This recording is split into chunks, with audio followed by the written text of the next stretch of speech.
ॐ परतत्वे सदा लीनो रामकृष्णसमाज्ञया यो धर्मस्थापनरतो वीरेशं तं नमाम्यहं वीरेशं तं नमाम्यहम्। प्रिय बंधू भगिनींनो, नमस्कार। स्वामीजींच्या कर्मयोग मालिकेमध्ये आपलं सगळ्यांचं स्वागत आहे। मागच्या वेळेस आपण 7वा अध्याय बघितला। त्यामध्ये आपण बघितलं मुक्ती।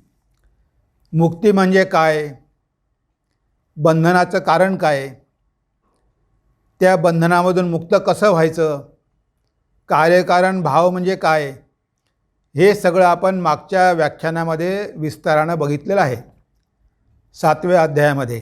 आजचा आपला 8वा अध्याय आहे आणि हा आपला कर्मयोगाचा शेवटला अध्याय आहे। आणि या अध्यायाचं नाव आहे कर्मयोगाचा आदर्श।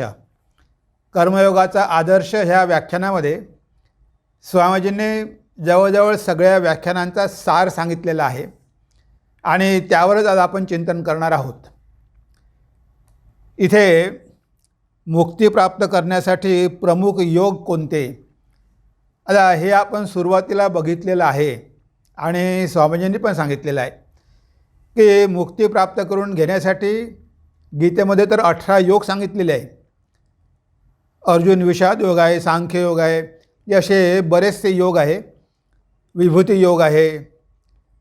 इथे प्रामुख्याने 4 योग सांगितलेले आहेत।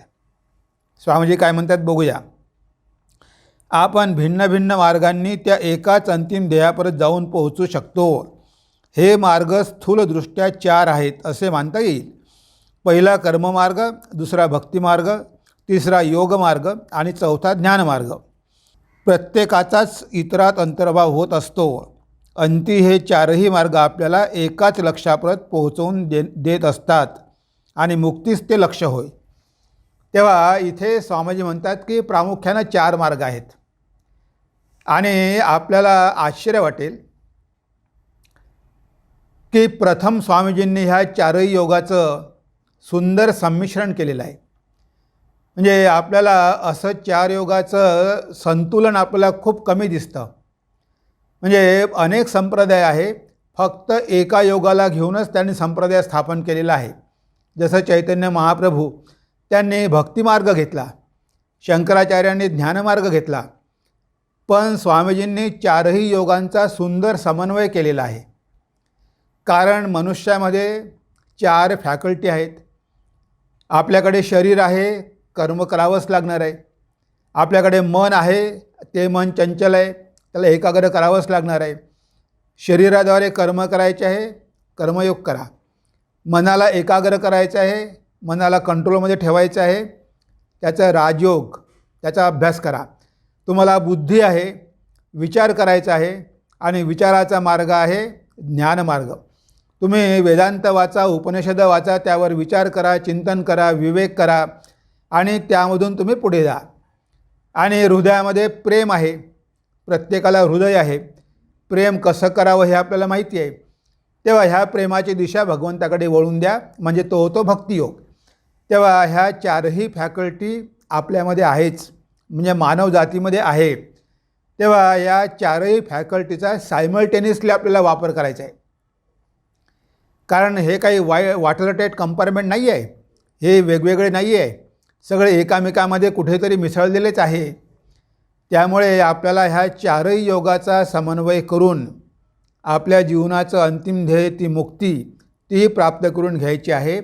आणि म्हणून स्वामीजींनी रामकृष्ण मठाचं जे बोधचिन्ह केलेलं आहे त्यामध्ये तुम्हाला आढळतेच, तुम्हाला दिसतेच की साप जो आहे ती कुंडलिनी आहे, राजयोगाचं प्रतीक आहे।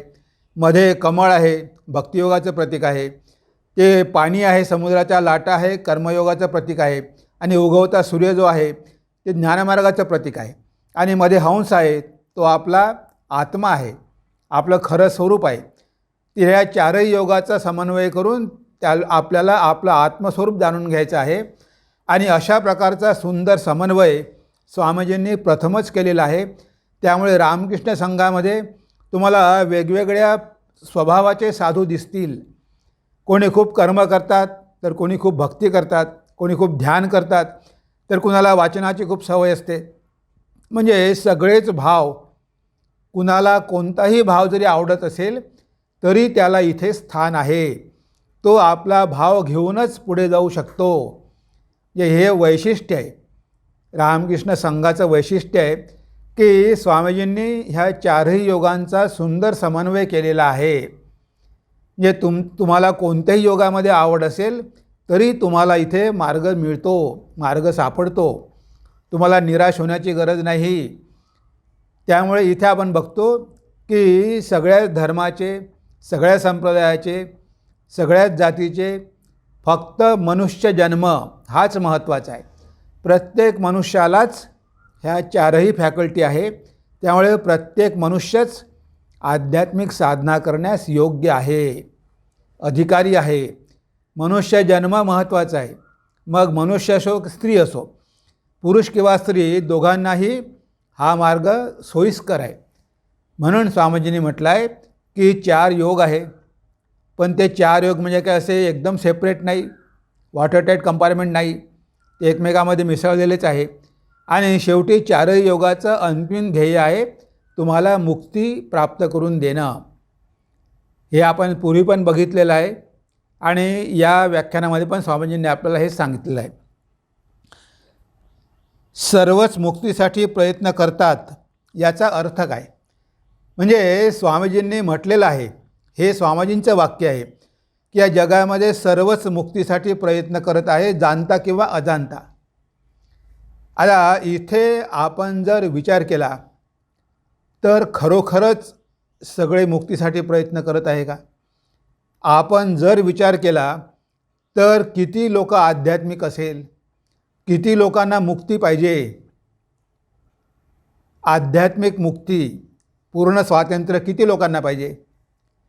पण इथे मात्र स्वामीजी जेव्हा मुक्ती या शब्दाचा वापर करतात तेव्हा ते तो शब्द फक्त आध्यात्मिक क्षेत्रापुरता मर्यादित ठेवत नाही. त्या शब्दाला स्वामीजींनी विस्तृत केलेलं आहे.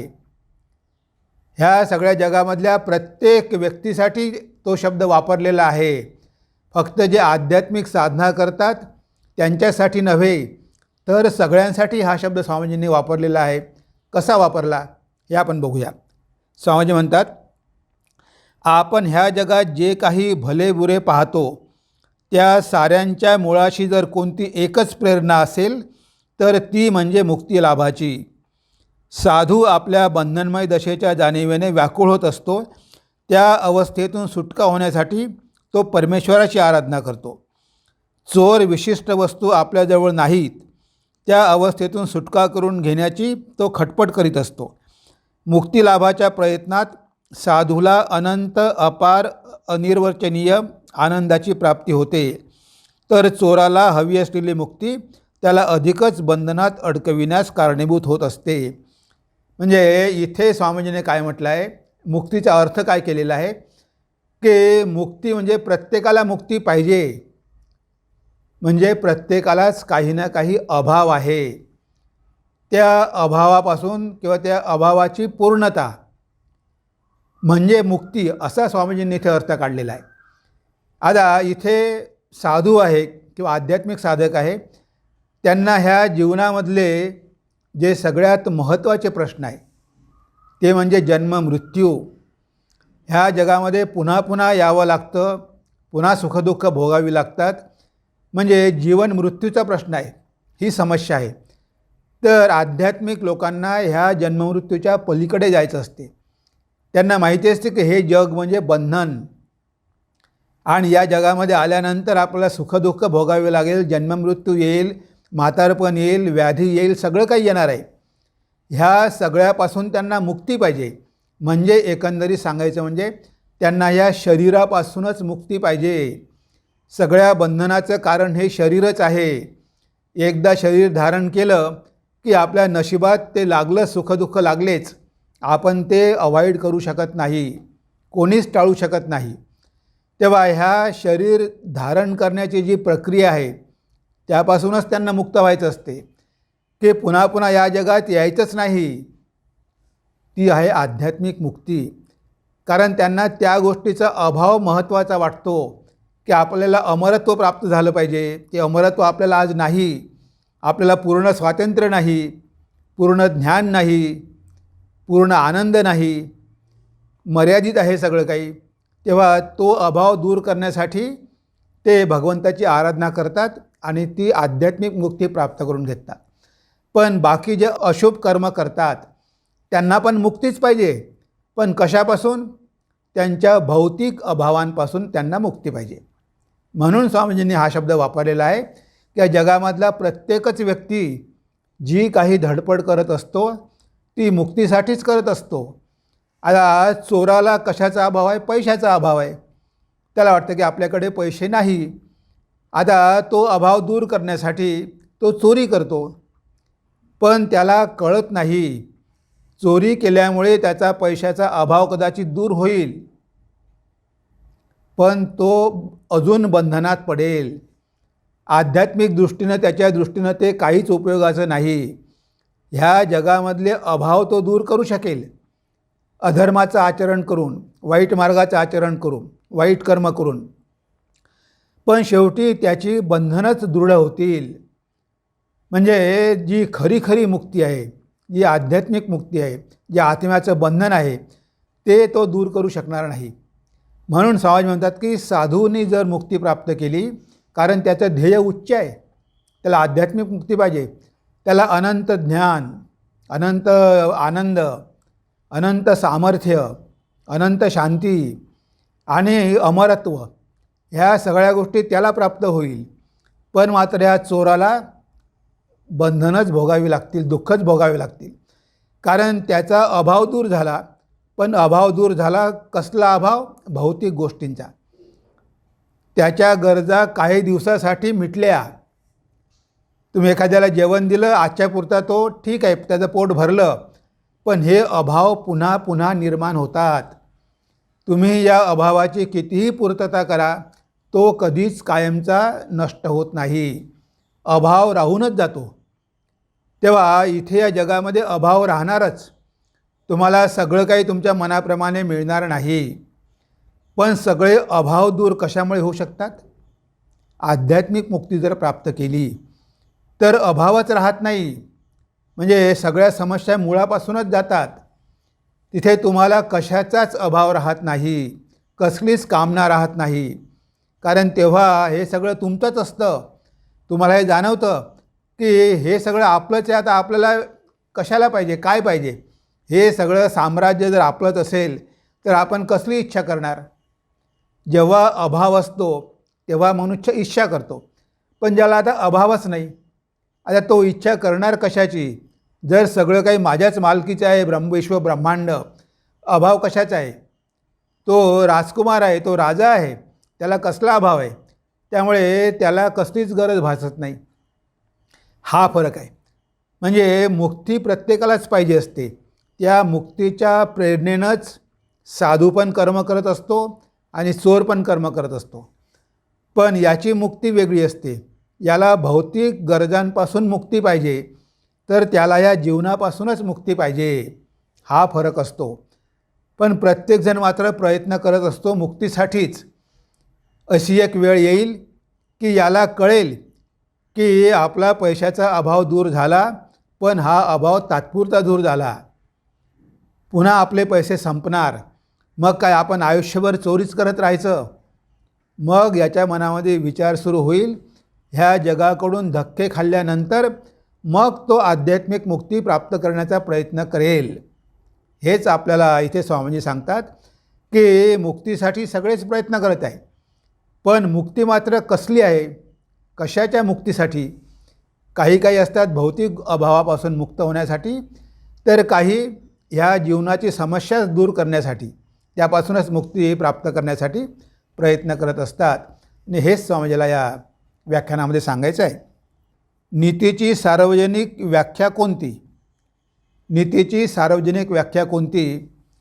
तर इथे आपण म्हणतो की आपण नीतिमान झालो पाहिजे. आता आपण नीतिमान का झालो पाहिजे? जर अनितीच्या मार्गाने आपल्याला खूप पैसे कमावता येत असेल तर आपण अनैतिक मार्गांनी पैसे का कमावू नये, किंवा ज्या गोष्टीचा आपल्याला अभाव आहे त्या गोष्टी अनैतिक मार्गाने आपण का पूर्ण करू नये, हा प्रश्न आपल्या मनामध्ये बरेचदा येत असतो. की बाकी सगळे जर करतात, ते अशा वाईट मार्गाने पैसे कमावून ते श्रीमंत होतात, मग आम्ही केलं तर त्यामध्ये काय बिघडतं. इथे बघा, हा प्रश्न मनामध्ये येऊ शकतो. पण लक्षात ठेवा, दोन प्रकारचे लोक असतात. एकांना आध्यात्मिक जीवनाचे ध्येय प्राप्त करून घ्यायचं असते. त्यांच्या जीवनाचा उद्देश काय असते? आध्यात्मिक मुक्ती.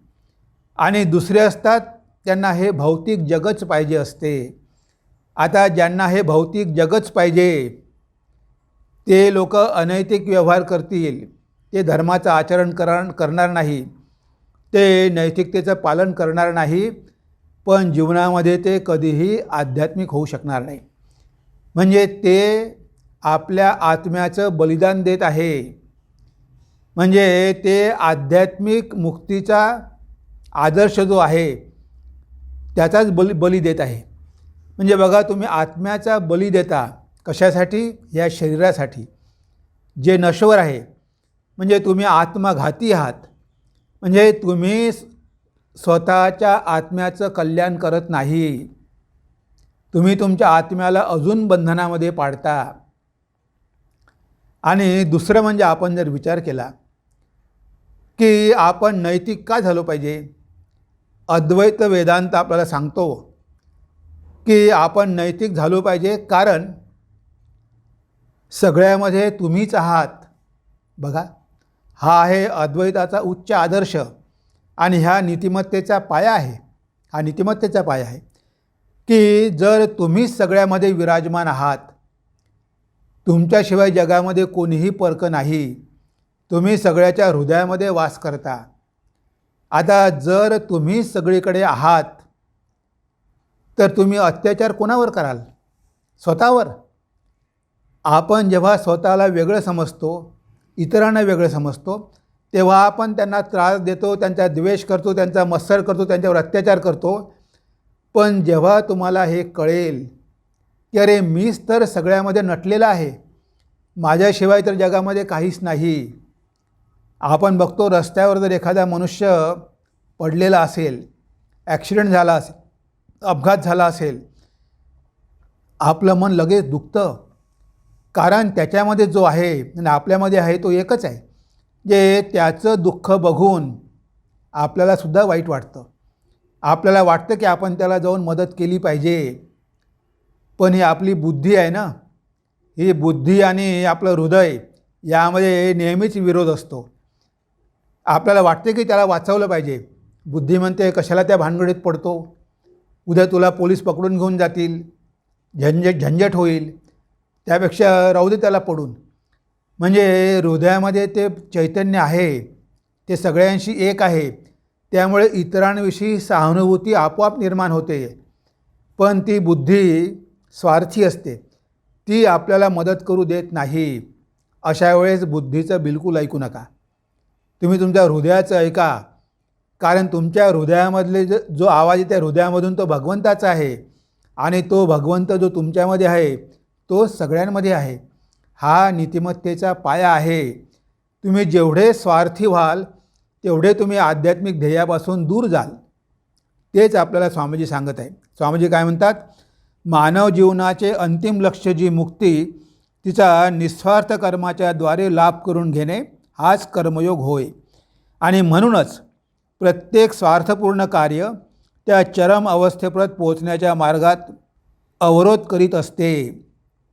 आणि त्याच्या उलट प्रत्येक निस्वार्थ कर्म आपल्याला त्या ध्येयाप्रत घेऊन जात असते. एवढ्याचसाठी नीतीची हीच एकमेव व्याख्या करता येईल की जे जे म्हणून स्वार्थपर ते ते नीतीविरुद्ध, आणि जे जे निस्वार्थपर तेच नीतीसंगत होय. म्हणजे बघा, स्वामीजींनी किती सुंदर नीतीची व्याख्या केलेली आहे. म्हणजे बरेचदा आपल्या मनामध्ये हा प्रश्न येतो की नैतिकता म्हणजे काय, नैतिकता म्हणजे काय. आपल्याला कळत नाही की हे नैतिक आहे की अनैतिक आहे. तेव्हा स्वामीजी म्हणतात, स्पष्टपणे त्यांनी सांगितलं आहे की तुमच्या मनामध्ये जेव्हा गोंधळ उडेल की हे मी केलं पाहिजे की हे करू नये, हे चांगलं आहे की हे वाईट आहे, असं द्वंद्व जेव्हा तुमच्या मनामध्ये निर्माण होईल तेव्हा तुम्ही ही व्याख्या वापरा तिथे. स्वामीजी काय म्हणतात, what ever is selfish is immoral and what ever is unselfish that is moral. म्हणजे बघा किती सुंदर व्याख्या केलेली आहे. जे काही स्वार्थपर आहे ते अनैतिक आहे आणि जे निस्वार्थपर आहे तेच नैतिक आहे. म्हणजे नीतिमत्तेची किती सुंदर व्याख्या दिलेली आहे की जे काही स्वार्थपर आहे, जे काही तुम्ही स्वतःच्या स्वार्थासाठी करता ते काय आहे, अनैतिक आहे. आणि जे तुम्ही इतरांना मदत करण्यासाठी करता, ज्यामध्ये तुमचा स्वार्थ मुळीच नाही, जे कर्म निस्वार्थ आहे तेच नैतिक आहे. म्हणजे ही सुंदर व्याख्या स्वामीजींनी आपल्याला दिलेली आहे की नैतिक म्हणजे काय आणि अनैतिक म्हणजे काय. तर अनैतिक मार्गाचा जर आपण अवलंब केला तर स्वामीजी म्हणतात की आपल्या आध्यात्मिक मार्गामध्ये ते अडथळे निर्माण करतात, आपल्याला आपल्या ध्येयापर्यंत जाऊ देत नाही. जर आपल्याला आपल्या आध्यात्मिक ध्येयापर्यंत पोहोचायचं असेल तर आपल्याला नैतिक होणं गरजेचं आहे. नैतिकता हाच अध्यात्माचा पाया आहे, त्याशिवाय आपण आध्यात्मिक होऊ शकत नाही. जो मनुष्य नैतिक नाही तो मनुष्य कधीही आध्यात्मिक होऊ शकत नाही. जोपर्यंत तुमचं चारित्र्य चांगलं नाही, जोपर्यंत तुमचं मन पवित्र नाही, तोपर्यंत तुम्ही आध्यात्मिक जीवनात प्रवेशसुद्धा करू शकत नाही. म्हणून सगळ्या योगांमध्ये आपल्याला पहिले नैतिकता सांगितली आहे. राजयोगामध्ये म्हटलं आहे यमानियमा, म्हणजे यमानियम म्हणजे काय, नैतिकता, अहिंसा, सत्य, अस्तेय, ब्रह्मचर्य, अपरिग्रह, शौच, संतोष, तप, स्वाध्याय, ईश्वर प्रणिधानानी. हे काय आहे, नैतिक मूल्य आहे. यमानियमा केल्याशिवाय तुम्ही समाधीपर्यंत जाऊ शकत नाही. म्हणजे नैतिक जीवन जगल्याशिवाय कुणीच आध्यात्मिक होऊ शकत नाही. तुम्ही अनैतिक मार्गाने जीवन जगायला लागले तर तुम्ही तुमच्या आध्यात्मिक मार्गामध्ये अडथळे निर्माण करत आहात. तुम्ही आत्महत्या करत आहात, आत्म्याची बंधनं तुम्ही वाढवत आहात. जे तुम्ही मुक्तीपासून दूर जाता, तुम्ही भगवंतापासून दूर जाता, तुम्ही सत्यापासून दूर जाता. कशामुळे? तुमच्या अनैतिक व्यवहारामुळे. म्हणून ही व्याख्या आपण लक्षात ठेवली पाहिजे की जे काही निस्वार्थ आहे तेच नैतिक आहे आणि जे काही स्वार्थपर आहे ते अनैतिक आहे. आणि ते आपण अनैतिक म्हणजे स्वार्थपर गोष्टी टाळण्यासाठी प्रयत्न केला पाहिजे. हे स्वामीजी आपल्याला इथे सांगतात की नीतीची सार्वजनीन व्याख्या कोणती, तर हीच व्याख्या आहे सार्वजनीन. कारण तुम्हीच सगळ्यामध्ये आहात. तुम्हीच जर सगळ्यामध्ये आहात, तुम्ही द्वेष कुणाचा करणार, मत्सर कुणाचा करणार, तुम्ही ईर्ष्या कुणाची करणार, त्रास कुणाला देणार, छळ कुणाचा करणार, तुमच्याशिवाय दुसरं काहीच नाही. म्हणून सगळीकडे त्या आत्म्यालाच बघा, मग तुम्ही कुणालाही इजा करू शकणार नाही. आत्मौपम्येन सर्वत्र समं पश्यति योर्जुन सुखम वा यदि वा दुःखम सहयोगी परमो मतः. गीतेमध्ये भगवान कृष्ण म्हणतात की तो श्रेष्ठ योगी आहे की जो सगळ्यामध्ये आत्म्याला बघतो. आत्मौपम्येन सर्वत्र समं पश्यति योर्जुन, जे सगळ्यामध्ये तो एकच आत्मा आहे, ही समबुद्धी त्याच्या मनामध्ये आहे. आणि सुखम वा यदि वा दुःखम, तो सगळ्याच्या सुखदुःखामध्ये एक होतो. कोणी दुःखित झालं तर तो स्वतः दुःखी होतो, कुणाला आनंद झाला तर स्वतः आनंदित होतो. म्हणजे इतरांशी तो एक होतो, त्यांच्या सुखदुःखामध्ये सहभागी होतो, त्यांना दुःखामध्ये मदत करतो. तो कधीही कुणाचाही द्वेष करू शकत नाही. तोच खरा योगी आहे, परमयोगी आहे, त्यालाच अध्यात्म कळलेलं आहे.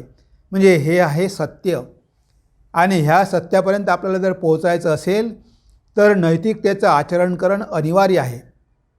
कठोपनिषदामध्ये म्हटलं आहे, ना विरतो दुश्चरितात न अशांतो न असमाहिता.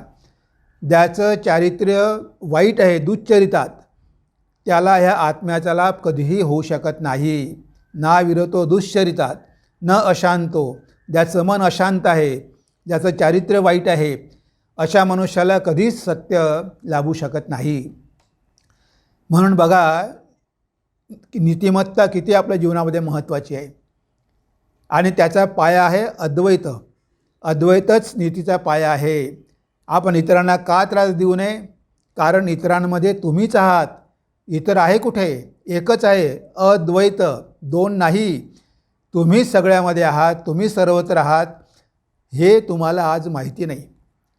तुम्ही स्वतःला वेगळं समजता, इतरांना वेगळं समजता. तिथे तुम्हाला हे कळत नाही की ह्या सगळ्यामागे एकच तत्त्व आहे, एकम सद. जरी इथे विविधता असेल पण या विविधतेमध्ये एकत्व आहे, युनिटी इन डायव्हर्सिटी. हे सगळे दिसतात भिन्न भिन्न, पण हे नामरूप भिन्न जरी असले तर या सगळ्या नामरूपाच्या मागे तोच एक दडलेला आहे, तोच एक विराजमान आहे. हे जेव्हा आपल्याला कळेल तेव्हा आपण कधीही कुणालाही त्रास देऊ शकणार नाही. कुणी आपल्याला कितीही त्रास दिला तरी आपण त्याला त्रास देणार नाही. म्हणून तर जीसस क्राइस्ट म्हणतात, लव द एनिमी. इवन तुमच्या शत्रूवर प्रेम करा, कारण त्याच्यामध्ये सुद्धा भगवंत आहे. ठाकूर म्हणायचे तमोगुणी आहे, पण तो तमोगुणी नारायण आहे. तो तमोगुणी असेल, रागीट असेल, क्रोधी असेल, लोभी असेल, पण त्याच्यामध्ये सुद्धा नारायण आहेच. तो परमेश्वर सगळ्यामध्येच आहे. ही दृष्टी जेव्हा आपली येईल, त्याला दिव्य दृष्टी आपण म्हणतो, की जेव्हा आपल्याला हे सत्य कळेल तेव्हा मग इतरांना त्रास देणं दूरच राहो. आपण त्यांना मदत केल्याशिवाय राहणार नाही. त्यांना मदत करणं हा आपला स्वभावच होऊन जाईल. आपण कधीही कुणाचेही दोष बघू शकणार नाही. दोष बघणार कुणाचे? माताजी काय म्हणतात? If you want piece of mind do not fight fault with others. तुम्हाला शांती पाहिजे असेल तर कुणाचेही दोष बघू नका, दोष स्वतःचेच बघा. See your own faults. Learn to make the whole world your own. सगळ्या जगाला आपलं करण्याचं शिका. No one is a stranger my child. माझ्या मुला, या जगामध्ये कोणीच परक नाही, सगळे आपलेच आहे. म्हणजेच आपलेच आहे म्हणजे सगळेच आपले आहे, म्हणजे सगळे भगवंताचेच मुलं आहे, आपले भाऊ बहीणच आहे. भक्तिमार्गाचा आपण विचार केला तर आणि अद्वैताचा विचार केला तर सगळ्यामध्ये आपणच आहोत. म्हणून इतरांचे दोष बघू नका, कारण तुम्हीच सगळ्यामध्ये विराजमान आहात. तर हा आहे नैतिकतेचा पाया. त्यानंतर केवळ कर्माद्वारेच मुक्ती प्राप्त होऊ शकते का? आता बरेचदा आपल्याला वाटतं की नुसतं कर्म करून काय होणार आहे. हे लोक काय रात्रंदिवस काम काम काम काम करत असतात. कुठे काही भक्ती नाही, कुठे काही नाही, भजन नाही, प्रार्थना नाही, नुसतं रात्रंदिवस कामच करतात. बऱ्याच लोकांची अशी धारणा असते. जेव्हा स्वामीजींनी रामकृष्ण मठामध्ये कर्मयोग सुरू केला, सुरुवातीला खूप विरोध झाला. इवन मास्टर महाशय म्हणाले, ठाकूरांनी कधीच सांगितलं नाही काम करायला. ठाकूर म्हणाले की भगवंताला आळवलं पाहिजे, भगवंताची भक्ती केली पाहिजे, साधना केली पाहिजे, तपस्या केली पाहिजे. काम करायला श्री रामकृष्णांनी पण सांगितलं नाही. तेव्हा स्वामीजी म्हणाले की तुम्हाला कसं कळलं? मी काही माझ्या इच्छेनं करत आहे का? ही सगळी ठाकूरांचीच इच्छा आहे. आत्मनो मोक्षार्थम जगदहितायच शिवभावे जीवसेवा. म्हणजे मी माझ्या मनानं काहीही केलेलं नाही. जे लोकांना वाटायचं की कर्म म्हणजे आध्यात्मिक जीवनामध्ये बंधन आहे, साधूला कसलं काम आहे. जुन्या काळी साधू काम करत नव्हते, पण बराच वेळ ते आळसामध्ये घालायचे, काहीच करत नव्हते. साधना कोणी करू शकतो का? करू शकत नाही. बघा स्वामीजी काय म्हणतात, कर्मयोग ही निस्वार्थपरता व सत्कर्म यांच्याद्वारा मुक्तिलाभ करून घेण्याची एक विशिष्ट नैतिक आणि धार्मिक प्रणाली होय. कर्मयोगाचा कोणत्याही प्रकारच्या धर्ममतावर विश्वास असण्याची गरज नाही. फार काय पण प्रत्यक्ष ईश्वरावरही त्याचा विश्वास नसला तरीसुद्धा काहीच अडायचे नाही. तो आत्म्याचे अनुसंधान करो वा न करो, कशानेच काही बिघडणार नाही. त्याच्यासमोर निस्वार्थतेची प्राप्ती हेच त्याचे स्वतःचे असे एक विशिष्ट ध्येय असते आणि ते त्याला स्वतःच्या प्रयत्नांनीच प्राप्त करून घ्यावयाचे असते. म्हणजे स्वामीजी म्हणतात की जो कर्मयोगी आहे त्यानं कशावरही विश्वास ठेवला नाही तरी चालेल, तो मंदिरात गेला नाही तरी चालेल, त्यानं शास्त्र वाचले नाही तरी चालेल. बघा गाडगे महाराज मंदिरात गेले नाही, शास्त्राचं अध्ययन केलं नाही, पण रात्रंदिवस लोकांसाठी झटले, गावागावामध्ये जाऊन झाडू घेऊन गाव साफ केले. हा आहे खरा खरा कर्मयोगी. याला म्हटलं आहे कर्मयोगी. आणि त्या कर्माच्या माध्यमातून त्यांनी आपल्या जीवनाचं अंतिम ध्येय प्राप्त केलं. गाडगे महाराज म्हणजे काही साधारण नव्हते. ब्रह्मज्ञ पुरुष होते, आध्यात्मिक पुरुष होते. पण त्यांनी कर्माचा आश्रय घेतला. त्यांनी हे लोकांना दाखवून दिलं की अरे बाबा, मंदिरामध्येच काही फक्त ईश्वर नाही. तुम्हाला मंदिरात जाण्याची परवानगी नसेल तर कशाला जाता, काही गरज नाही. तुम्ही लोकांच्या कल्याणासाठी काम करा, त्यातूनच तुमची मुक्ती होईल. म्हणजे हा संदेश आपल्याला गाडगे महाराजांनी दिला. स्वच्छता अभियान पहिले त्यांनी सुरू केलं. म्हणजे असे कितीतरी संत झाले. सावतामाळी बघा, ते कधी पंढरपूरला गेले नाही, त्यांनी शास्त्री वाचलं नाही, पण आपलं कर्मच त्यांनी पूजा म्हणून केलं. सगळीकडे भगवंताला बघून त्यांनी आपलं कर्म केलं की हा मळा माझा नाही, भगवंताचाच मळा आहे, त्याच्याच मळ्यामध्ये मी काम करत आहे, तोच माझा मालक आहे. म्हणजे नुसतं कर्म करूनसुद्धा मनुष्य मुक्तीलाभ करून घेऊ शकतो. त्यानं दुसऱ्या कोणत्याही योगाचं आचरण जरी केलं नाही तरी काहीही फरक पडत नाही. त्याला फक्त निस्वार्थ झालं पाहिजे. आपला पूर्ण स्वार्थ त्याला सोडता आला पाहिजे. जर तो स्वतःला विसरून गेला कामामध्ये, इतरांसाठीच रात्रंदिवस काम करत राहिला, तर त्याला तीच अवस्था प्राप्त होईल. गीतेमध्ये म्हटलं आहे, सांख्ययोगो पृथक बाला प्रवदंती न पंडिता. म्हणजे सांख्ययोग म्हणजे ज्ञानयोग आणि कर्मयोग हे दोन वेगवेगळे आहेत असे बालिश स्वभावाचे लोक म्हणतात. सांख्ययोगो पृथक बाला. बाला म्हणजे बालिश लोक म्हणतात की कर्मयोग आणि ज्ञानयोग वेगळा आहे. न पंडिता. पंडित कधी बनू शकत नाही, कारण पंडिताला माहिती असते की जे आपल्याला ज्ञानयोगाच्या मार्गाने प्राप्त होणार आहे तेच कर्मयोगाच्या माध्यमाने सुद्धा प्राप्त होणार आहे. भगवान कृष्णाने अर्जुनाला युद्ध करण्यासाठी प्रवृत्त केलं.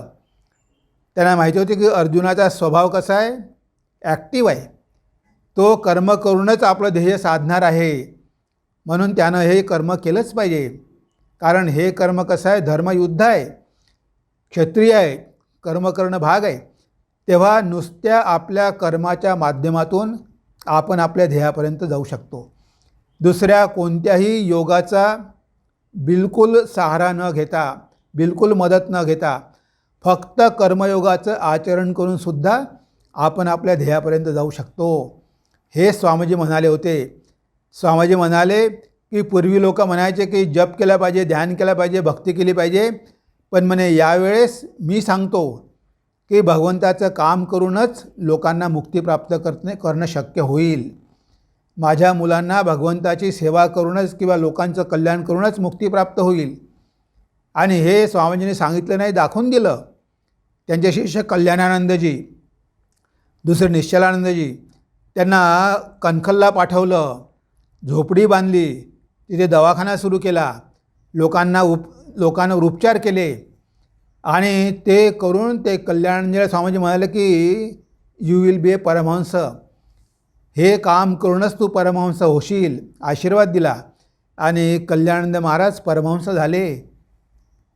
त्या भागातले सगळे साधू निंदा करायचे, अरे हे काय भंगी साधू, लोकांचं मलमूत्र साफ करतात.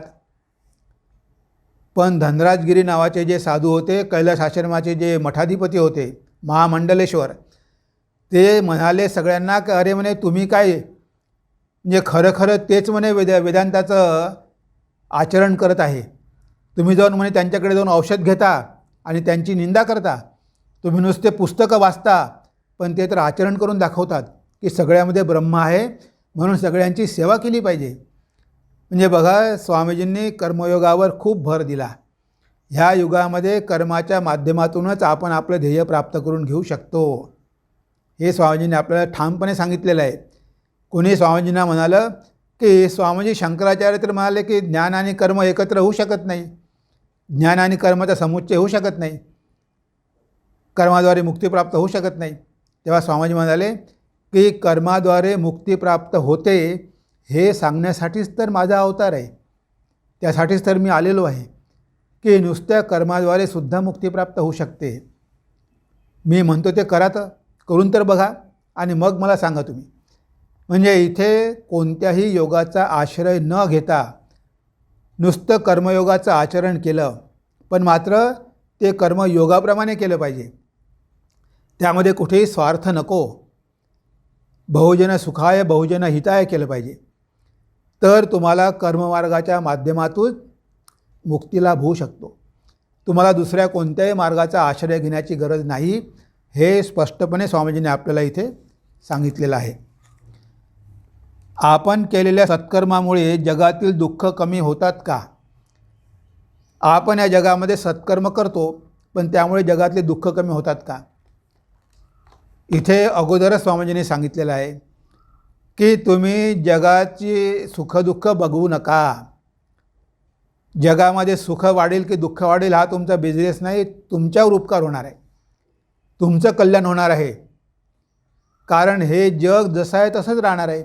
तर बघा स्वामीजी काय म्हणतात, आपण या जगातील सुखाची वाढ करू शकत नाही किंवा त्यातील दुःखातही भर घालू शकत नाही. जगातील व्यक्तशक्तींची गोळाबेरीज नेहमी सारखीच राहणार. आपण तिला केवळ इकडून तिकडे आणि तिकडून इकडे ढकलत असतो. जीवन म्हणजे सतत मृत्यू. हा दिवा सारखा जळत आहे आणि तेच त्याचे जगणे. जीवन हवे असेल तर त्यासाठी प्रत्यक्षाने मरावे लागेल. जीवन आणि मृत्यू म्हणजे एकाच लाटेचे उत्थान आणि पतन होत आणि त्या दोघांची मिळूनच एक पूर्ण वस्तू होत असते. कोणी पतनाकडे पाहतो आणि निराशावादी बनतो, तर कोणी उत्थानाकडे पाहून आशावादी होतो. तेव्हा इथे स्वामीजी म्हणतात की सुखही आपण वाढू शकत नाही आणि दुःखही वाढू शकत नाही, कारण त्यांची गोळाबेरीज सारखीच असते. इथून तिथे तुम्ही शिफ्ट करता. तुम्हाला आता शारीरिक त्रास असेल तो मानसिक लेवलवर जाईल, कारण ह्या जगामध्ये सुख आणि दुःखाचं प्रमाण स्वामीजी म्हणतात सारखंच आहे. दुःख कायमचं दूर करण्याचा उपाय काय आहे? आध्यात्मिकता. जर तुमचं चारित्र्य बदललं, तुमचा व्यवहार बदलला, तुमचं कर्म बदललं, तर आपोआपच दुःख कमी होईल. पण तुम्ही जगावर उपकार करणार, जगाचे दुःख दूर करणार, ते तुम्ही करू शकत नाही. तुम्ही तुमचे दुःख दूर करू शकता, पण जगाचं तुम्ही जसं आहे तसंच राहणार. कारण आपण बघतो की 1000 वर्षापर्यंत भारतावर विदेशियांचं राज्य होतं. तेव्हा आपल्या देशामध्ये किती दारिद्र्यता होती, किती गरिबी होती, निरक्षरता होती. म्हणजे आपल्या देशाला किती प्रकारे संकट भोगावी लागली. त्याच वेळेस इंग्लंड ऐशी आरामात लोळत होतं. अमेरिका, हे सगळे देश श्रीमंतीमध्ये लोळत होते आणि भारताला दुःख भोगावं लागत होतं. म्हणजे काय झालं, तिकडचं इकडे शिफ्ट झालं. म्हणजे त्यांचं दुःख आपल्याकडे आलं. आपल्याकडे पहिले श्रीमंती होती, ती श्रीमंती त्यांच्याकडे गेली, कारण त्यांनी आपलं सगळं लुटून नेलं. तर सगळा पैसा, सोनं नाणं सगळं लुटून घेऊन ते श्रीमंत झाले, आपण गरीब झालो. आता भारत हळूहळू श्रीमंत होत आहे, पण हा भारत श्रीमंत झाला तर दुसरे कोणते तरी देश गरीब होतीलच. तिथे लोकांना, हे सगळेच देश काही श्रीमंत होऊ शकत नाही, कारण सुख आणि दुःखाचं प्रमाण सारखंच आहे. फक्त इथून तिथे शिफ्ट करायचं, तिथून तिथे शिफ्ट करायचं. कायमचं कोणीही जगामधून हे सुख आणि दुःख दूर करू शकत नाही. सुखदुःखाचं मिश्रण म्हणजेच तर जीवन. जन्म आणि मृत्यू म्हणजेच तर जीवन. त्यामुळे हे दोनही राहणारच. जन्म आला की मृत्यू राहणार आणि सुख आलं की दुःखही राहणार. कारण हे दोन्ही एकाच नाण्याच्या दोन बाजू आहेत. कसं म्हणतात की एकच लाट आहे. एका ठिकाणी लाट वर आली तर दुसऱ्या ठिकाणी खड्डा पडतो, कारण खड्डा पडल्याशिवाय ते लाट वर येऊ शकत नाही. तेव्हा एकीकडे जर आपल्याला श्रीमंती दिसली, दुसरीकडे गरिबी राहणारच. तर हे सारखंच राहणार आहे. हे कायमचं आपण दूर करू शकत नाही. हे पूर्वी पण स्वामीजींनी सांगितलेलं आहे की हे जग म्हणजे काय आहे, कुत्र्याची शेपटी आहे. ही वाकडी ती वाकडीच राहणार. तरी पण आपण प्रयत्न करत राहिला पाहिजे, प्रयत्न करायलाच पाहिजे. जगाला उपकार हो की न हो, आपल्याला मात्र नक्कीच फायदा होणार आहे. त्यासाठी आपण केलं पाहिजे, करणं आपलं कर्तव्य आहे. पण त्यामुळे आपण जगामध्ये काही बदल घडवून आणू शकू अशी अपेक्षा मात्र आपण मुळीच बाळगू नये. हे आपण नेहमी लक्षात ठेवावं की आपण या जगामध्ये सुख वाढवणार आहोत आपण सत्कर्म केल्यामुळे, तशी अपेक्षा ठेवू नका. जे भगवंताचं काम आहे तो बघेल, तुम्ही त्याची काळजी करू नका. पण चांगलं कर्म करत राहा, कारण त्यामुळे तुमचं कल्याण होणार आहे. जगामधील विषमता दूर करता येईल का? स्वामीजी म्हणतात, विषमताच जगाचा पाया होय. समस्त प्रतिद्वंद्वी शक्तींची समतोल अवस्था, या अर्थी साम्यभाव ह्या जगात प्रतिष्ठित होणे कधीच शक्य नाही. माणसात फरक असतो तो कशाने? बुद्धीच्या तारतम्यानेच ना. आपण सारेच जण सारखीच बुद्धी घेऊन जन्मास आलो आहो असे निदान आज तरी एखाद्या विड्यापिराखेरीज कोणीही म्हणणार नाही. संपूर्ण साम्यभाव म्हणजेच तर मृत्यू. जोपर्यंत हे जग अस्तित्वात आहे तोपर्यंत विषमता ही राहणारच राहणार. ही अशक्य कोटीतील समानता जर खरोखर अवतीर्ण झाली तर मग साऱ्या जगाचा मृत्यूच ओढवला म्हणून समजा. म्हणजे ह्या जगामध्ये साम्य अवस्था येऊ शकतच नाही. या जगामध्ये विषमताच राहणार, कारण ते त्या जगाचं नेचर आहे, स्वरूप आहे. आता प्रत्येक व्यक्ती बघा, त्याची बुद्धी काही सारखी नसते. आता सगळ्यांची बुद्धी सारखीच असेल, सगळ्यांचे चेहरे सारखेच असेल, सगळ्यांची श्रीमंती सारखेच असेल तर हे जग राहील का? हे जग राहू शकत नाही. म्हणजे विषमता हाच तर जगाचा नियम आहे. इथे प्रतिस्पर्धा राहणार आहे, सगळंच राहणार आहे, द्वंद्व राहणार आहे, संघर्ष राहणार आहे. आता सगळे समान कसे होणार? सगळे समान जर असले तर जगच चालणार नाही. सीता म्हणाली रामचंद्रांना की म्हणे आपल्या राज्यामध्ये एवढे गरीब लोक आहेत, सगळ्यांना श्रीमंत करून टाका. तेव्हा भगवान रामचंद्र म्हणाले की सगळे श्रीमंत झाले तर आपल्या घरावर काम करण्यासाठी कोण येईल? मग आपल्या शहरामध्ये गवंडीच राहणार नाही. जर घर रिपेअर करायचं असेल तर आपल्याला गवंडी मिळणारच नाही. म्हणजे सगळे समान होणं शक्य नाही, कधीच घडणं शक्य नाही. हे विषमता या जगामध्ये राहणारच. गरीब राहणार, श्रीमंत राहणार, बुद्धिमान राहणार, मठ्ठ राहणार. ही विषमता आहे, म्हणूनच तर हे जग आहे. ते जर सगळं साम्य अवस्थेमध्ये पोचलं, सगळेच समान, सगळे चेहरे समान, सगळे लोक समान, सगळ्यांची बुद्धी समान, तर या जगाचा मृत्यू ओढवेल. ती साम्यावस्था फक्त प्रलयामध्येच होत असते. जोपर्यंत हे जग आहे तोपर्यंत या जगामध्ये विषमता राहणारच.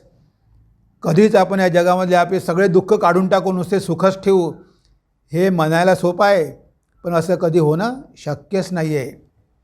तेव्हा हे स्वामीजी सांगतात की ह्या जगामध्ये साम्यता येणं म्हणजेच या जगाचा मृत्यू ओढवणं आहे. त्यासाठी आपण प्रयत्न केले तर प्रलय लवकर होईल, कारण विषमता हा जगाचा नियम आहे. 3 गुण आहे, रजोगुण, तमोगुण, सत्वगुण, आणि यांचा संघर्ष म्हणजे तर जीवन आहे. आता हा संघर्ष जर थांबला तर जीवनच थांबेल, जीवनच राहणार नाही, आणि ते कधी शक्य नाही. म्हणून हे जग म्हणजेच विषमता. जोपर्यंत हे जग आहे तोपर्यंत विषमता राहणारच, आणि ती राहिलीच पाहिजे. Everybody is unique. प्रत्येक व्यक्तीच काहीतरी विशेष आहे. सगळे सारखे होऊ शकत नाही. सगळे सारखे झाले तर काही अर्थच राहणार नाही. भगवान श्रीरामकृष्ण म्हणायचे की गुंडांची पण गरज आहे, आणि आईच्या राज्यामध्ये गुंडांची पण गरज आहे. जर म्हणजे एखाद्या ठिकाणी दंगल झाली तर ते गुंड गेले आणि ते शांत करू शकतात. ते म्हणायचे गोलक चौधरी, एका गावामधले लोक ऐकत नव्हते, खूप गुन्हे करत होते. तेव्हा त्या गोलक चौधरीला त्या गावात पाठवलं. सगळे चूप बसले, कारण त्याच्या नावाचा दबदबा खूप होता. त्याला सगळे घाबरत होते. त्या गोलक चौधरीला त्या गावात पाठवल्याबरोबर सगळं गाव शांत झालं. म्हणून ठाकूर म्हणाले की अशा लोकांची पण जगामध्ये गरज आहे. असं कोणी नाही की ज्याची काही गरज नाही जगामध्ये, सगळ्यांचीच गरज आहे. एका मोठ्या यंत्रामध्ये छोट्याशा नटची पण गरज आहे, खिळ्याची पण गरज आहे, स्क्रूची पण गरज आहे. तेव्हा इथे समानता येणं कधीही शक्य नाही. या जगामध्ये विषमता राहणारच, ती राहिलीच पाहिजे. समानता आणण्याचा प्रयत्न करूच नाही. सगळे एक समान होऊ शकत नाही, आणि ते एक समान होणं म्हणजेच प्रलयाकडे जाणं आहे. तेव्हा ही विषमताच जगाचं वैशिष्ट्य आहे. त्या विषमताच जगाचा आधार आहे. त्यामुळे विषमता कायम राहणार या जगामध्ये, ती राहिलीच पाहिजे. ती आपण दूर करू शकत नाही. आणि आपला शेवटला प्रश्न आहे. स्वामीजी म्हणतात की भगवान बुद्ध आदर्श कर्मयोगी कसे होते? हे स्वामीजी म्हणतात की भगवान बुद्धच एक आदर्श कर्मयोगी होते. कारण त्यांनी शास्त्रावर विश्वास ठेवला नाही, देवावर विश्वास ठेवला नाही. नुसतं कर्माच्या माध्यमातून त्यांनी जीवनाचे ध्येय साध्य करून घेतलं. बघा स्वामीजी काय म्हणतात, या पृथ्वीच्या पाठीवर जेवढे म्हणून सुधारक जन्मास आले आहेत त्यांच्यामध्ये अग्रपूजेचा आणि सर्वश्रेष्ठ पदाचा मान शाक्यमुनी बुद्धदेवांचाच होय. त्यांनीच अगदी प्रथम असे म्हणण्याचे साहस केले की केवळ काही जुन्या पुराण्या हस्तलिखित पोथ्यांचा आधार आहे एवढ्यासाठी कशावरही विश्वास ठेवू नका, किंवा लहानपणापासून विश्वास ठेवण्याची वळण मिळाली आहे म्हणून एखाद्या गोष्टीवर विश्वास ठेवू नका. स्वतः सारासार विचार करा आणि जर तुम्हाला दिसेल की ती गोष्ट सर्वांच्या दृष्टीने हितकारी आणि चांगली आहे तरच मग तिच्यावर विश्वास ठेवा. तदनुसार वागा आणि इतरांनाही तसे वागण्यासाठी मदत करा. म्हणजे इथे स्वामीजी काय म्हणतात की भगवान बुद्धांनी काय सांगितलं की नुसता विश्वास ठेवू नका, पोथ्यामध्ये लिहिलेलं आहे म्हणून विश्वास ठेवू नका, कोणी अमुक व्यक्तीने म्हटलं आहे म्हणून विश्वास ठेवू नका. सारासार विचार करा आणि ह्या जगाच्या हितासाठी जे काही चांगलं आहे ते करण्याचा प्रयत्न करा आणि इतरांनाही करायला सांगा. म्हणजे त्यांनी कशावरच विश्वास ठेवला नाही, आयुष्यभर कर्म करत राहिले. एका मेंढीच्या पिलासाठी ते स्वतःचा प्राण द्यायला तयार होते. म्हणजे बघा, बिलकुल स्वार्थ नाही. तो राजा जेव्हा यज्ञ करत होता त्यामध्ये अनेक मेंढ्यांचा बळी दिला जाणार होता.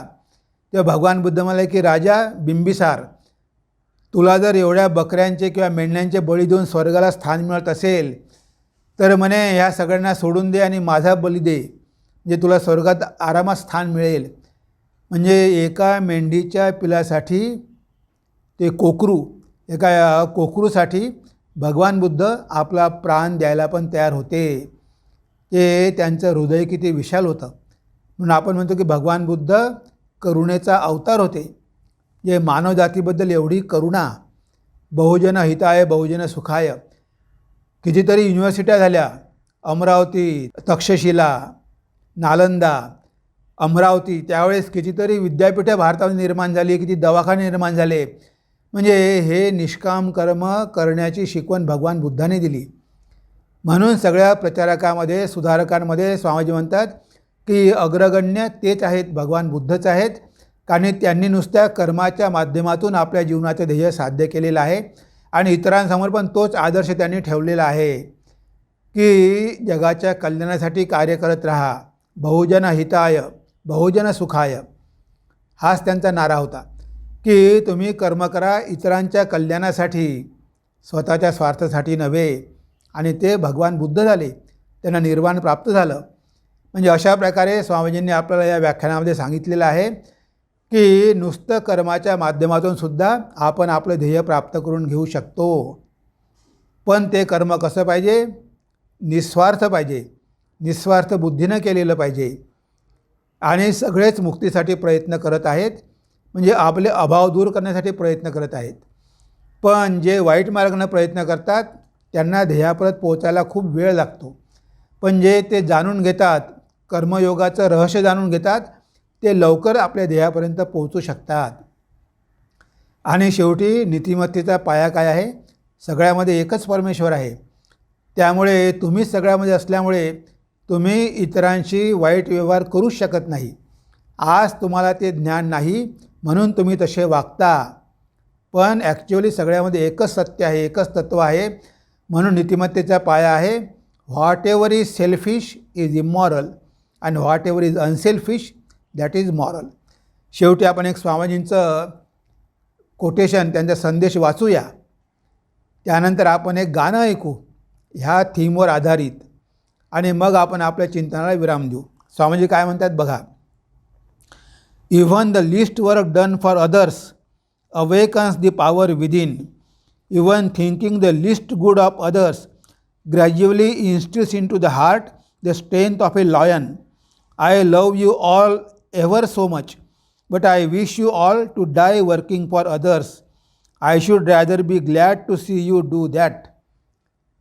स्वामीजी बघा काय म्हणतात. मी तुमच्या सगळ्यावर प्रेम करतो, पण कर्म करता करता तुम्ही मेलेलं बघणं मला आवडेल.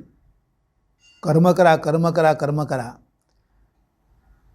आणि थोडं जरी दुसऱ्याच्या कल्याणासाठी कार्य केलं, दुसऱ्याच्या कल्याणाचा विचार जरी केला, तर तुमच्या हृदयामध्ये सिंहाचं बळ संचारित होईल.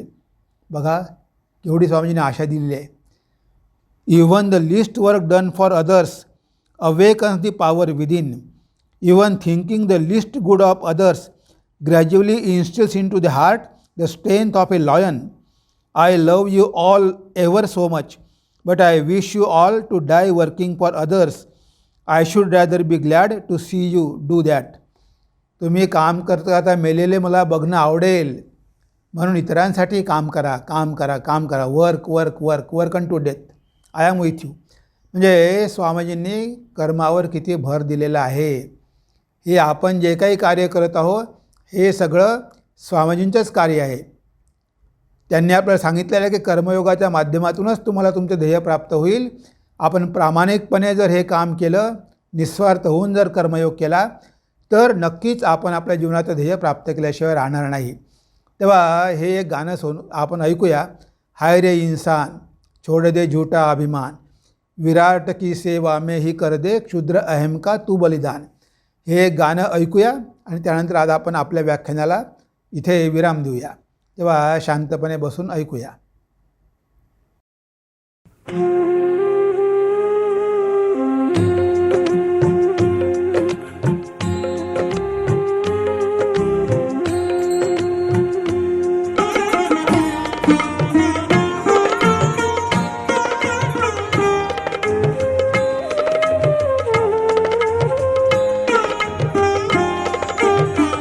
हाय रे इंसान छोड़ दे अब तू अभिमान. हाय रे इंसान छोड़ दे अब तू अभिमान. विराट की सेवा में ही कर दे क्षुद्र अहम का तू बलिदान. हाय रे इंसान छोड़ दे अब तू अभिमान.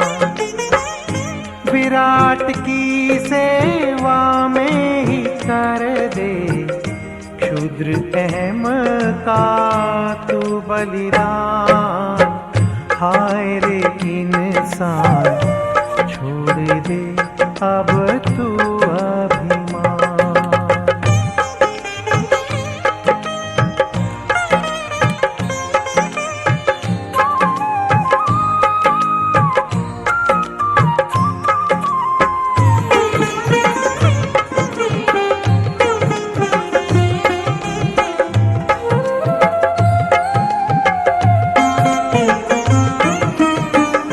जिसने बनाई तेरी काया वही तो है कण कण में समाया.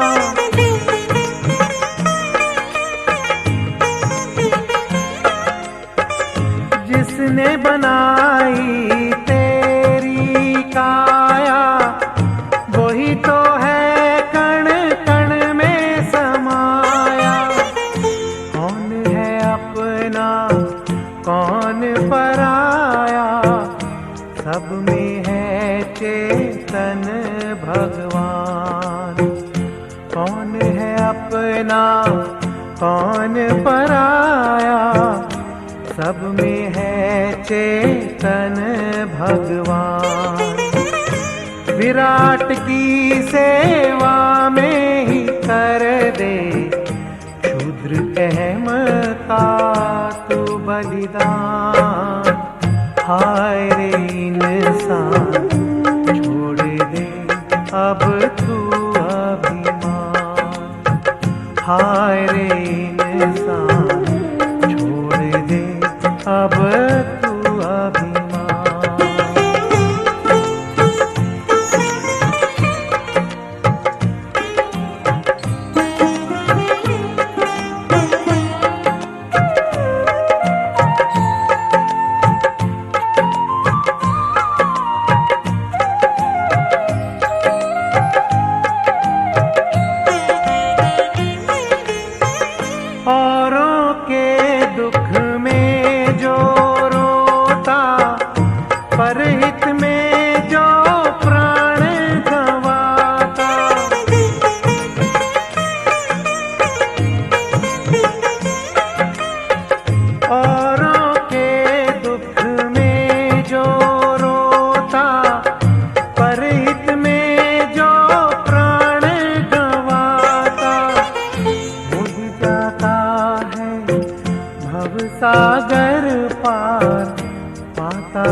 प्रभु चरणों में स्थान, वही जाता है भव सागर पार, पाता वही प्रभु चरणों में स्थान।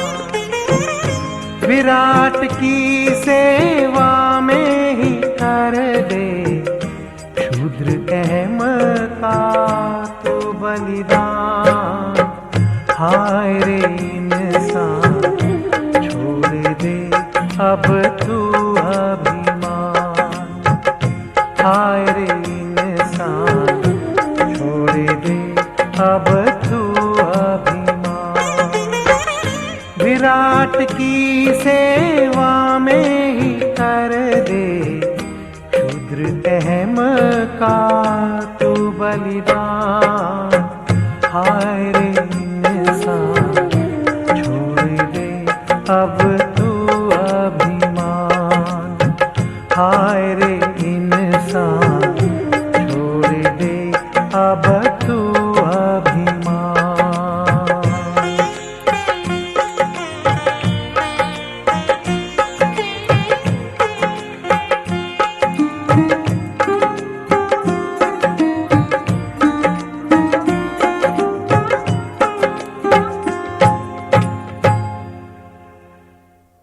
तर ह्या गाण्याच्या माध्यमातून तोच एक भाव प्रगट झालेला आहे। जिसने बनाई तेरी काया, वही तो है कण कण में समाया। कौन अपना और कौन पराया, सब में है चेतन भगवान। विराट की सेवा में ही कर दे क्षुद्र अहम का तू बलिदान। हाय रे इंसान, छोड़ दे झूठा अभिमान। विराट की सेवा में ही कर दे क्षुद्र अहम का तू बलिदान। तर हे गाणं नितीन मुकेशने गायलेलं होतं आणि ह्या गाण्यामध्ये ह्या व्याख्यानाचा सार आलेला आहे। तेव्हा आपल्याला इतरांसाठी आपल्या जीवनाचं बलिदान द्यायचं आहे, त्या विराटासाठी आपला क्षुद्र अहंकार सोडायचा आहे, तेव्हाच आपण आपल्या ध्येयापर्यंत जाऊन पोहोचू शकू। तेव्हा आज आपण इथे आपल्या ह्या कर्मयोगाच्या मालिकेला विराम देत आहोत। आपण 8 दिवस बघितलं, कर्मयोगाचं रहस्य बघितलं, कर्तव्य बघितलं। म्हणजे कर्मयोग असं एक शास्त्र आहे आणि स्वामीजींनी इतक्या सोप्या भाषेमध्ये हे आपल्यासमोर मांडलेले आहे विचार। इंग्लिशमध्ये वाचा, कारण इंग्लिश ओरिजिनल आहे आणि त्यामध्ये भाषा पण सोपी आहे, कारण कोणत्याही भाषेचं भाषांतर केल्यानंतर त्याचा पावर कमी होतो। आणि आता हे जे आपण बघितलं हे ट्रान्सलेशन झालं आहे 1963 साली। म्हणजे बघा, जवळजवळ 60 वर्ष होऊन गेले हे ट्रान्सलेशन होऊन। त्यामुळे काही काही शब्द पण आज आपण विसरलेलो आहेत, जुने झालेले आहेत। तेव्हा इंग्रजीमध्ये वाचा आणि आपण प्रयत्न केला, कारण स्वामीजींचा कर्मयोग समजायला थोडा अवघडच आहे। आपण सोपा करण्याचा प्रयत्न केला की जेणेकरून आपल्याला सहज समजता येईल। आणि या 8 व्याख्यानावरती आपण 8 दिवस क्लासेस घेतले। याचा अर्थच हा की प्रत्येक व्याख्यानामध्ये तुम्हाला दिसेल की काही पॅसेजेस आपण घेतलेले आहे, कारण तुमच्या डोळ्यासमोर जर तो पॅराग्राफ असेल, तो पॅसेज असेल तर समजायला सोपं जातं। म्हणजे स्वामीजींनी कोणकोणते विषय या व्याख्यानामध्ये मांडलेले आहे हे आपल्याला सहज कळू शकतं। म्हणून आपण प्रत्येक व्याख्यानच असं डिव्हाइड केलेलं आहे, म्हणजे प्रश्न उत्तराच्या माध्यमातून सोपं करण्याचा आपण प्रयत्न केलेला आहे। आणि मला तरी वाटतं की आपल्याला हे सहज समजलं असेल। जर कदाचित समजलं नसेल तर पुन्हा पुन्हा तुम्ही वाचा, पुन्हा पुन्हा ऐका, समजून घेण्याचा प्रयत्न करा, कारण तोच एकमेव उपाय आहे। कारण जोपर्यंत आपल्याला चांगल्या प्रकारे समजत नाही तोपर्यंत आपण त्याचं आचरण करू शकणार नाही। तेव्हा हा अभ्यास करायचा आहे, ह्या आचरणाचा मार्ग आहे, हा कर्मयोग आहे, हे प्रॅक्टिकल आहे, थिअरी नाही आहे। ही माहिती असणं आवश्यक आहे, पण माहिती घेतल्यानंतर त्यानुसार आचरण करायचं आहे। आणि हा विषय अतिशय महत्त्वाचा आहे, कारण प्रत्येकाला कर्म करावंच लागणार आहे, आपल्याला कर्माच्या माध्यमातूनच जावं लागणार आहे। त्यामुळे कर्मयोगाचा अभ्यास करणं, समजून घेणं, आचरण करणं अतिशय महत्त्वाचं आहे। आणि स्वामीजींनी सुंदर विभाग केले आहे। 8 भागामध्ये त्यांनी 8 विषय घेतलेले आहे आणि 8 विषयामध्ये सगळ्या कर्मयोगाचा सार त्यांनी त्यामध्ये दिलेला आहे। तुम्हाला अशा प्रकारचं पुस्तक कर्मयोगावरती कुठेही मिळणार नाही. गीतेमध्ये अध्याय आहे कर्मयोग, पण एवढं लुसिड, एवढं सिंपल भाषेमध्ये, एवढं उदाहरण देऊन, महाभारतामधलं उदाहरण देऊन जे स्वामीजीने ज्या प्रकारे आपल्यासमोर मांडलेला आहे हा विषय, अगदी सोपा करून मांडलेला आहे. आणि आज त्यालासुद्धा जवळजवळ आता स्वामीजी जाऊन 100-125 वर्ष झाली, तेव्हा अजूनही त्यांच्या शब्दामध्ये शक्ती आहे. आपल्याला एकदा समजलं नाही, कारण हे गहन तत्त्व आहे. हे काही वरवर वाचण्यासारखं नाही, कादंबरीसारखं नाही. यामधले विचार अतिशय गहन आहे. त्याची आपली धारणा झाली पाहिजे, जे आपल्याला ग्रहण करता आले पाहिजे. म्हणून आपण शक्य तेवढं सोपं करण्याचा प्रयत्न केला आणि आज आपण आपल्या या कर्मयोगाच्या मालिकेला विराम देत आहोत. नक्कीच हा कर्मयोग तुम्हाला मदत करेल. स्वामीजींचा आशीर्वाद तुमच्या पाठीशी राहील आणि तुम्ही तुमच्या आध्यात्मिक जीवनामध्ये तुमच्या ध्येयाकडे अग्रेसर होऊ शकाल. हीच आपण स्वामीजींना प्रार्थना करू की त्यांनी आम्हाला सहाय्य करावं की आम्ही आमच्या जीवनाच्या ध्येयाकडे अग्रेसर होऊ ह्या कर्मयोगाचं आचरण करून. तेव्हा आज आपल्या चिंतनाला आपण इथे विराम देऊया. नमस्कार, धन्यवाद. ओम सर्वे भवन्तु सुखिनः, सर्वे सन्तु निरामया, सर्वे भद्राणि पश्यन्तु, मा कश्चित् दुःखभाग् भवेत्, मा कश्चित् दुःखभाग् भवेत्. ओम शांति शांति शांति. हरि ओम तत्सत्. श्रीरामकृष्णार्पणमस्तु.